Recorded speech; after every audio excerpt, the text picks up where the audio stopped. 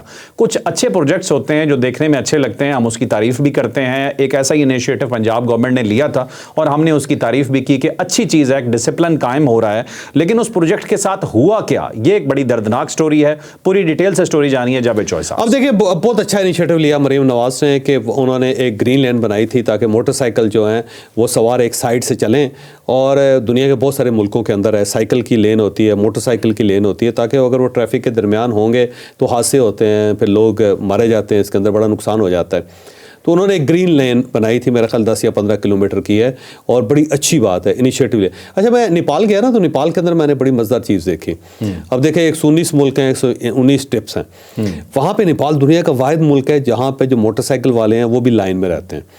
Line میں یہ رہتے ہیں کہ اگر فرض کریں پھاٹک بند ہو گیا تو پیچھے موٹر سائیکلوں کی لائن لگے گی. موٹر سائیکل کے ساتھ موٹر سائیکل کھڑا نہیں ہوگا, موٹر سائیکل پیچھے موٹر سائیکل ہوگا, اور 6 کلومیٹر کی لائن ہوتی ہے. اچھا. اور جو ہی پھر آگے سے وہ سگنل کھلتا ہے یا پھر جو پھاٹک کھلتا ہے تو پھر اسی طرح جاتے ہیں. اور ایسا نہیں ہے کہ موٹر سائیکل کے ساتھ موٹر سائیکل گاڑی کے ساتھ گاڑی لگ جائے, یہ نہیں ہے. یہ میں نے ازبکستان کے اندر میں نے دیکھا بڑا مزیدار کہ وہاں پہ جو ریڈ لائٹ ہوتی ہے نا جی, جو سگنل ہوتا ہے, اس سے پیچھے 15 فٹ کے پیچھے ایک لائن لگی ہوتی ہے, اور جب وہ وہاں پہ یلو ہو جاتا ہے تو اس لین کے اوپر گاڑی کھڑی ہوتی ہے, اس سے آگے نہیں جاتی. ایک پورا گیپ ہے اس کے اندر دونوں سائڈوں پہ. تو یہ بڑا مزیدار سا ہے. تو بہرحال یہ بہت گرین لینڈس پوری دنیا کے اندر ہیں تاکہ موٹر بائکر جو ہیں ان کو پتہ چلے کہ ہم نے اس سائڈ پہ نہیں آنا, اور ٹریفک جو ہے اس کے ہیزرڈ کریٹ نہ ہو, اور وہاں پہ کوئی ایکسیڈنٹس نہ ہو. یہ اچھا انیشیٹو ہے. لیکن مریم نواز کا المیہ یہ ہے کہ وہ نہیں ہے.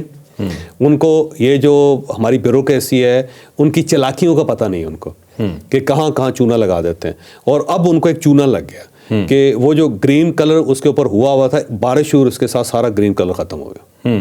تو اب وہ کروڑوں روپے کا ہے, کچھ لوگ کہتے ہیں 10 کروڑ ہے, کچھ کہتے ہیں 15 کروڑ ہے, کوئی کہتے ہیں 20 کروڑ روپے کا فارمولا تھا. وہ لگا اور چونا تھا, اور اس کے اوپر اس کے اندر رنگ ملا ہوا تھا اور پینٹ نہیں تھا. اور جو ہی ایسا ہوا تو فوری طور پہ وہ اڑ گیا, بارش کے بعد دھل گیا. تو انہیں کوئی ایک بندہ ہائر کرنا چاہیے جو بیوروکریسی کی جو چلاکیاں ہیں ان کے بارے میں بتا سکے مریم نواز صاحبہ کو کہ جناب یہ اس ٹائپ کی حرکتیں کر رہے ہیں, ہمیں ان کو اس طرح روکنا ہے. تو وہاں پہ وہ مار کھا رہی ہے. نہ تجربہ کاری کا جو فائدہ ہے وہ اٹھا رہی ہے بیوروکریسی, بہت خوفناک قسم کا فائدہ اٹھا رہی ہے مریم نواز صاحبہ سے. اب ہم نے ایک سٹوری کی ہے, اور یہ سنڈے کو لگے گی میرا خیال صبح 9 بجے, اور اس کے اندر ہم آپ کو یہ بتائیں گے کہ واسا کے اندر ایک پنڈی کے اندر ایک اسکیم ہوا ہے, اور اس میں 2.4 ارب روپیہ ٹھک گیا گورنمنٹ کو, یا ٹھک رہا تھا گورنمنٹ کو. اور وہاں پہ بیوروکریسی نے مریم نواز کو کس طرح بیوقوف بنایا, بیوقوف بنانے کی کوشش کی ہے. تو مریم نواز صاحبہ کو چاہیے کہ فوری طور پہ بیوروکریسی کے اوپر نظر رکھیں, یہ مروا دیں گے آپ کو اس طرح. بالکل, کہ مطلب یہ ان کا پروجیکٹ یا ان کی سوچ ٹھیک ہوتی ہے پر ایگزیکیوشن میں انہیں پرابلمز دیے جا رہے ہیں. ٹھیک ہے. اب اگلی سٹوری جی ہماری بہت امپورٹنٹ سٹوری ہے جی. امریکہ نے باقیوں کو تو دھمکیاں دی ہی تھیں, لیکن اس بار انہوں نے یورپ کو دھمکی دے دی ہے جی.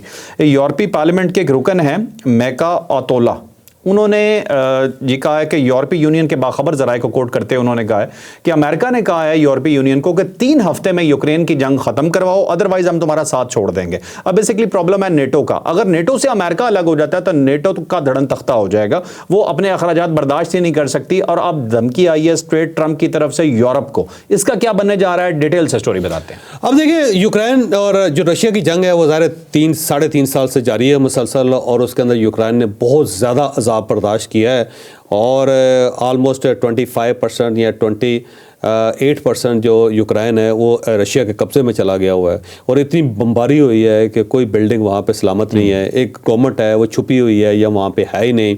عوام جو ہے وہ بالکل تتر بتر ہو گئے ہیں, ذلیل ہو کر آئے گئے جس کو کہتے ہیں. اور یہ ساری جو جنگ ہے وہ امریکہ کی وجہ سے سٹارٹ ہوئی تھی, یورپ کی وجہ سے سٹارٹ ہوئی تھی, کیونکہ وہاں پہ نیٹو فورسز جو تھی وہ داخل ہو گئی تھی یوکرین کے اندر. رشیا کہتا تھا یا نیٹو نہیں آئے گی, انہوں نے نیٹو وہاں پہ فورس گھسا دی, اور اس کے بعد رشیا نے حملہ کر دیا اس کے اوپر. تو یہ ساری شرارت جو تھی وہ نیٹو فورسز کی تھی, اور نیٹو فورسز کے اندر امریکہ کا بڑا میجر رول ہے. اور اب امریکہ ہی اس سے جان چھڑانا چاہ رہا ہے کیونکہ امریکہ کے پیسے لگ رہے ہیں وہاں پہ. تو ٹرمپ نے کہا ہے کہ اس جنگ کو بند کریں. رشیا جو ہے اس کو وہ یہ بلی کر نہیں سکتے کیونکہ پیوٹن بالکل سیدھا ہوا ہے, اس نے کہا جس ملک نے بات کی میں اس کی پرخچے اڑا دوں گا. ٹرمپ ان کا ساتھ دے رہا ہے. ٹرمپ تو لہٰذا ٹرمپ نے اس طرح کیا ہے کہ اسے شروع میں کہہ دیا کہ جی یہ جو یوکرائن کا پریزیڈنٹ ہے ساری اس کی خرمستی ہے اور اس کو چاہیے تھا, وہ ڈکٹیٹر ہے, اس نے کہا یہ ڈکٹیٹر ہے جس کی وجہ سے یہ سب کچھ ہوا اور اسے معاملات واپس لینا چاہیے. اب وہ بھی کھڑا ہو گیا پریزیڈنٹ کے, جناب میں تو نہیں مانوں گا, یہ آپ نے کیا فیصلہ کر لیا. رشین اور امریکاز نے خود ہی فیصلہ کرنا شروع کر دیا سعودی عرب میں بیٹھ کے, ریاض میں بیٹھ کے, میں اس کا سٹیک ہولڈر ہوں, سب سے بڑا سٹیک ہولڈر ہوں, مجھے آپ نے اعتماد میں لیا اور خود ہی آپ فیصلہ کر رہے ہیں. تو وہ ڈٹ گیا. اس کے بعد یورپ جو اس کے ساتھ کھڑا ہو گیا کہ یہ بات درست کر رہا ہے کیونکہ یورپ کے اندر جنگ لگی ہوئی ہے نا, اس میں امریکہ تو نہیں لگی, امریکہ میں تو نہیں لگی ہوئی. تو یورپین یونین جو ہے وہ سپورٹ کر رہی ہے یوکرائن کو اس وقت. تو ٹرمپ انتظامیہ کی طرف سے آ گیا ڈنڈا کہ جناب اگر آپ نے 3 ہفتے کے اندر یوکرائن کو قائل نہ کیا کہ جناب یہ جنگ بند کریں, تو اگر نہیں قائل کرتے تو پھر ہم آپ کے ساتھ تعلقات منقطع کر دیں گے, اور نیٹو میں سے اگر ہم نے اپنا شیئر وڈرا کر لیا تو آپ کو لگ سمجھ جائیں گے. تو امریکہ جو ہے نا وہ سیدھا ہوا ہے, لیکن دوسری سائڈ سے یورپ جو ہے نا وہ بھی سیدھا ہو گیا, کوئی یورپ کے پاس بھی اب آپشن کوئی نہیں ہے. تو مجھے لگتا ہے کہ یہ ایک نیا کرائسس ڈیولپ ہونے لگا ہے امریکہ اور یورپ کے درمیان. ٹھیک ہے ناظرین, آپ نے آج کا ویلاگ دیکھا, یقیناً انفارمیٹیو رہا ہوگا. لائک شیئر سبسکرائب کرنا آپ نے بالکل نہیں بھولنا. ہم نے سنڈے کے متعلق آپ کو بتایا ہے کہ ہمارا ایک اسپیشل ویلاگ آ رہا ہے, کرپشن سٹوری ہے, لازمی دیکھیے گا. اجازت دیجیے, اللہ حافظ. پاکستان زندہ باد.